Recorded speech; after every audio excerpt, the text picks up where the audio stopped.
It's 8:20. Good morning to you. Good morning. We've got a very special guest on the studio line. His name is Harvey Deutschendorf, and he's the author of the book. The name of the book, Lowell, you have The Other Kind of Smart. The Other Kind of Smart. Other Kind of Smart. We're dealing with emotional intelligence this morning and how to be more effective and successful by using the emotional intelligence. Oh, okay. And so we welcome Harvey to the show this morning. Good morning to you, sir. Good morning. Good morning. How's things up in Canada? Oh, they're just fine here. We're about to get a bit of a snowstorm, so. Oh, nice. Oh, you got that. We know that feeling. We've been through enough of those ourselves this past winter. So your new book is called The Other Kind of Smart, which is That's emotional intelligence, and a lot of people base their success on the whole concept of the IQ. Yeah. What's the difference between the two, and what is emotional intelligence? Okay, emotional intelligence is basically the level at which we're able to recognize and manage our emotions and the emotions of others around us every moment, and that determines our ability to deal with life. It's not really IQ. It's been shown through a lot of research that it's our emotional intelligence that really determines how successful we are in life. Now, Harvey, I want to mention one thing. I had a friend of mine when I was going up through high school and early into college, and he was ranked as the highest IQ in the school, and he was and we knew this was going to be the guy that set off a bomb somewhere. He was very emotionally unstable, but he was the smartest guy in class. So we're like, how does that add up? So now we're seeing that the book smart does not necessarily equal life smart. Exactly, and you're right. You're right. So if somebody is very book smart and their emotions are out of control, they're not going to go very far in life. So, but in real life, basically, I can tell you a little story. Okay. Brad, when he was growing up, his father was quite abusive to him. He used to, call him dummy, and so he was a very angry man. And at work, he would, he'd always be getting angry. He'd take it out on his boss. He took it out on his coworkers, his girlfriend. And he took a workshop on emotional intelligence, and he learned about something called triggers. And he recognized that a lot of people were triggering anger at his father. Now, once he came to recognize that, he was able to basically come to use some techniques where he was able to turn off those triggers. And he was able to develop a lot better relationships with his boss, with his coworkers, with his girlfriend. His life started to move in a whole new positive direction because of that. Yeah. I find that interesting because we deal with so many different people over the course of the day, and there are those people that I tell them they have more mood swings than a playground. Just back and forth, back and forth. Is this something that you're born with, or is it something that's a learned behavior, or how does that work? It's a learned behavior, and the beautiful thing about it is that we can learn to control our emotions and deal with our emotions in different ways that will be more beneficial to us. Now, of course, if our parents were highly emotional, intelligent, and the people we grew up with, we would learn. We would be at a much higher level. But the great thing about it is we're not all fortunate enough to grow up in those circumstances. So the great thing is that we're all able to learn. We're able to improve that, and because of that, we can do life a lot better. Again, we're talking to Harvey Deutschendorf, the author of the book, The Other Kind of Smart. You made a comment when we first started the interview, and I want to kind of ask you about that. You mentioned emotional intelligence is a way to manage your own emotions and those around you. Yes. How does that work? Well, if we're able to recognize the others, the emotions in others, and that type of thing, we're able to, how we act and how we speak, we're able to really control how others react towards us. Okay. Just by the way we act to them, we react to them, we can control them. For example, it's when there's a hostage taking or something like that, there's people that are trained to talk the hostage to take her down, that type of thing. They're experts at being able to control someone's emotions when someone's emotions are totally out of control and they're sort of on edge. We can control others' emotions by the way we react to them. You wouldn't happen to have a pill that would do that, would you? that sounds like magic to me, man. It's a bottle for 1995. Again, no, yeah. Is that going back to the triggers you were speaking of before, like knowing your own triggers and maybe knowing those of the people you deal with? Well, yes, that's part of it. Knowing our triggers, and the more we know ourselves and our triggers, the more we're better at being able to realize the effect that we have on other people, how our reactions affect others around us. I'm sorry, I didn't mean to interrupt you, Harvey. Yeah, go ahead. I was going to say, and please, sir. So the more we can control ourselves, the more aware we are of our own emotions and how we deal with them, the more we are aware of the emotions of others around us. Again, I'm sorry for interrupting, Harvey. I'm just having questions top of my head left and right.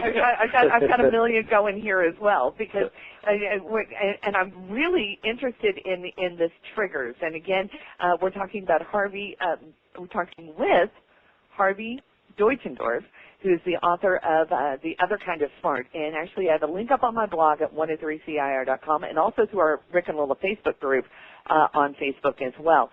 Are the triggers, are they all, what could these triggers be? Is it just situational triggers? Is it tension triggers? Is it smells? Well, the triggers are things that have happened to us in the past that we've learned to react to. For example, if you had a whole group of people and you said, you people are all, you're all stupid. Everybody in that group would react differently to what you said. Some people would be outraged. They'd be very, very angry. Okay, if somebody had, somebody in their past, their parents or whatever, when they were growing up, their father would call them stupid. They'd be very, very angry. Some people would have very little reaction at all. They would just be sort of surprised, say, "Well, I wonder why she said that," because they'd have no past experience of that, and they would have nothing that would give them an emotional charge. That would be something that would they'd be curious about why you did that. Different people will have different triggers to what you say to them. It'll mean something different depending upon what their experience has been with that word or with that situation in the past. All right, and taking this information into the workplace as an employer, as a supervisor, or someone who has to work in that team situation, how do businesses pay more attention to this actual employee, the whole dynamic there? Because it's a social dynamic that's involved there. But why is it so important in say the workplace? Well, it's very important in the workplace because we're working together with other people, and the more we know about how to interact with them, that we're able to get positive responses, get people to like us, get people to trust us. The more they will give back to us, the more they will. And businesses have found that out and are using this in a big way. They're using emotional intelligence for hiring, for interviewing, and for team building, and mainly in leadership development as well. There's probably no leadership. There is no leadership course out there that doesn't have some sort of aspect of emotional intelligence. So the way we interact with people, the way we has a lot to do with how successful we are in business and as well as at home. Again, we're talking to Harvey Deutschendorf, the author of The Other Kind of Smart. Now, Harvey, I don't remember when I was filling out my college papers seeing the topic of Emotional Intelligence 101. How did you become involved in this kind of study? Well, emotional intelligence is a fairly new thing, and it's only been around since about the mid-90s, although the idea of it has been around since, Aristotle and that talked about the idea. But I became involved in it, my own life. I realized I came from a dysfunctional family. I, had low self-confidence. My life was sort of in neutral, and I wanted to get out of that. I wanted to, there's things I wanted to do. I was sort of shy, I'd cross the street to avoid talking to people. So I started reading about emotional intelligence, and then I started taking some training in it, and I said, here's what it is. Here's what explains my life. So I started to develop some techniques about, hey, these are things that I can do, that I can develop better relationships with people, just even initiating conversation with strangers, starting to take control of conversations. And I would, people in my life that weren't, would put me down and stuff like that, I got them out of my life, and I started to develop relationships with people who were supportive of me, and just a lot of things on a daily basis I started to do. And my life started going in a whole new direction. So, it does. You actually practice what's in your book.